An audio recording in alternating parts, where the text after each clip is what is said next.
you? I'm Mark Salini. I'm Senior Director of Webcasting Product Management here at On24. And what is On24? I've heard of you, but most of my viewers probably don't. Well, On24 is the market leader in webcasting and virtual events. We've been in business for about 12 years, and we deliver all sorts of virtual events and live webcasts to global 5,000 organizations. Yeah, so you're mostly enterprise. That's who you want to talk to. Absolutely. And right. You built the codecs and the streaming systems and all that fun stuff. We run our own platform, fully redundant data centers, and deliver worldwide for audiences in multiple languages and multiple countries. I see your billboards on Highway 101. So that. Yes, you do. So what's been going on lately? That's why I wanted to come in and just touch base with what's going on in your business and see what's happening in the world of streaming video. In the last 60 days or so, we've introduced Webcasting Platform 10, which is the latest generation of our webcasting platform and tool set. And we've been focusing mostly on delivering higher levels of engagement for audience members so that our customers can retain users and get their message across and just keep users' interest in these virtual events. Yeah. Give me an idea of what a virtual event would be. Is that a webinar or is that a CEO talking, It can be as simple as a 1 hour webinar that maybe is being done for lead generation. It could be an executive at perhaps a live event, a product launch event or something like that that's being simulcast over the web. And then we can take those events and put them together into larger virtual events, too, that resemble trade shows or learning environments and things where you have multiple webcasts and other content.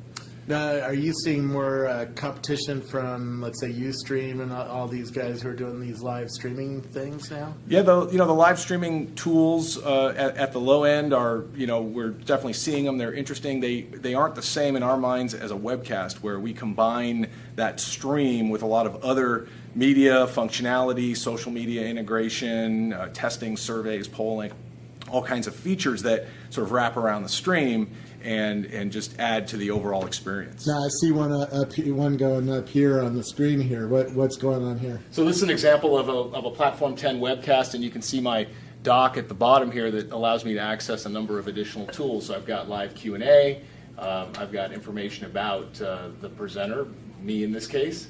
I've also integrated a Twitter stream here, so users can tweet about what they're watching in the webcast or share this content on other targets.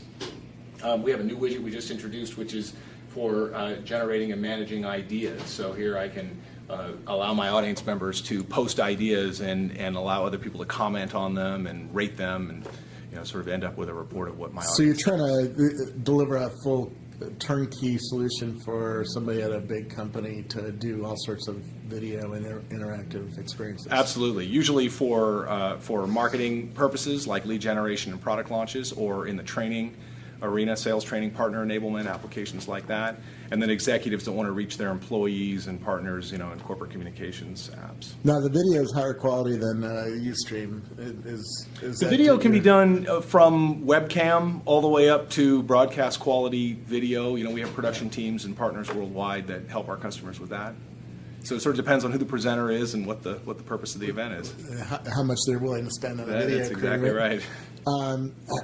How do they pay for it? If I work at Rackspace, we have 3,000 people. If we wanted to do a webinar, what does that cost? You can license our platform. It's a cloud-based solution. You just buy it on a subscription basis, and you do events yourself. Or if you need our support, we also provide event management services, and you can just buy events on a per-event basis and have us manage them for you.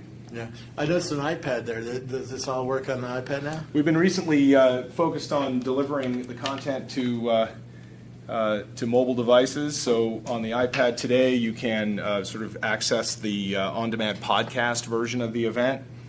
That's going to launch up, and in this case, I'm just zoomed in on the slides themselves, and I have the audio stream playing as well. Yeah. We can do this sort of thing on Android devices and Apple devices, and we're adding to the interactivity that we can. Do you switch back and forth between the slide and the video, or can the producer? That's where we're headed to, definitely, and different layouts. So on the iPads, you have a little bit more room for layout. You might be able to see multiple elements at once. On the phone, less screen.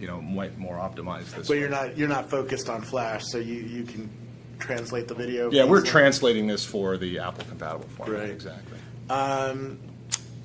What kinds of stats do we see? If Rackspace does one of these webinars, what can we learn about our audience that shows up and watches these things? Yeah, the reporting is very powerful, in fact. So you start with registration on your events, and you collect demographics about your audience, and you can ask them things that they're interested in up front.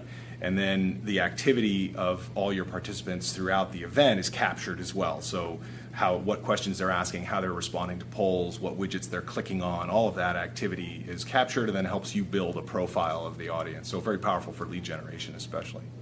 Is there any polling mechanism so that I can ask my audience, what they think of a topic? Yeah, live polling during the events, exactly. And then you can show results back to the audience also. And then you can also trigger surveys, perhaps at the end of the event. So both ways. Oh, very cool. So this is good for doing stuff like sexual harassment training where you actually have to do a test at the end? You have to show that compliance of participation, right? So we measure the audience's duration in the event and then their responses to polls. And in that situation, you might poll every 6 or 7 minutes to see that they're still engaged. How do I stick advertising in this to help pay for these webinars and pay your fee?